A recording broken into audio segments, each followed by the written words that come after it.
આજે આપણે જોઈશું 5 અંકો સુધીની સંખ્યાઓ સંબંધિત ગેરસમજ।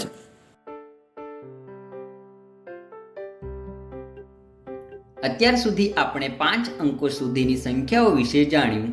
હવે વાત કરીશું તેની સાથે જોડાયેલ કેટલીક ગેરસમજો વિશે। ગેરસમજ 1, આપેલ સંખ્યાનું વિસ્તૃત રૂપ શું હશે? વિસ્તૃત રૂપ શું હોય છે એ સમજવામાં મુશ્કેલી થાય છે।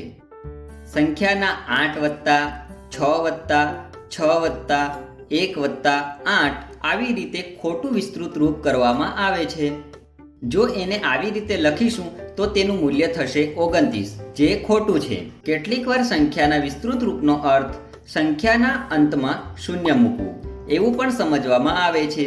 એવી રીતે કોઈકવાર વિસ્તૃત રૂપનો અર્થ સંખ્યાને શબ્દોમાં લખવાનું સમજીને 86,618 આ જવાબ આપવામાં આવે છે।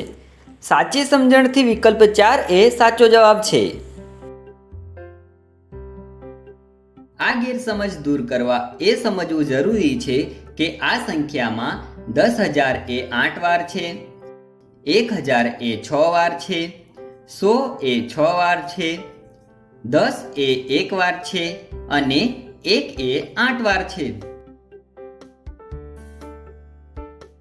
ગેરસમજ 2, જો 35,214 અને 42,302 માં આ બે સંખ્યાઓની સરખામણી કરીએ તો નીચેનામાંથી કયું વિધાન સાચું છે?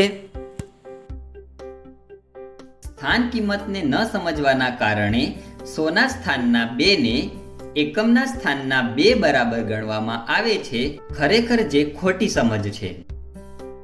ક્યારેક ક્યારેક તો એ ખબર હોય છે કે આ સંખ્યાઓમાં 2 જુદા જુદા છે, પણ તેની પાછળનું કારણ ખબર નથી હોતું। સાચી સમજણ એ છે કે આ બંને સંખ્યાઓમાં 2ની સ્થાન કિંમત જુદી જુદી છે, એટલે આ બંનેમાં 2 જુદા છે।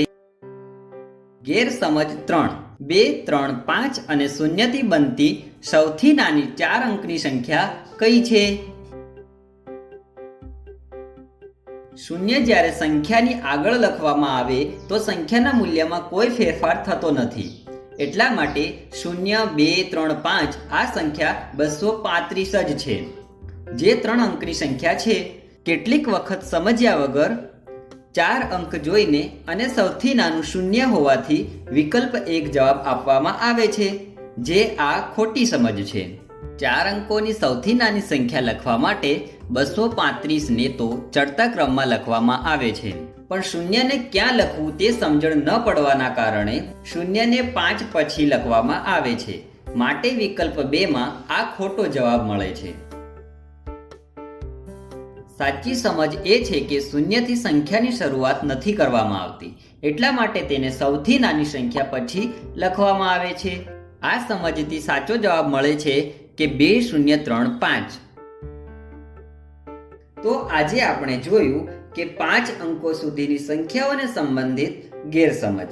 આ રીતે હવે તમારી 5 અંકોને સંબંધિત કેટલીક ગેરસમજ દૂર થઈ હશે।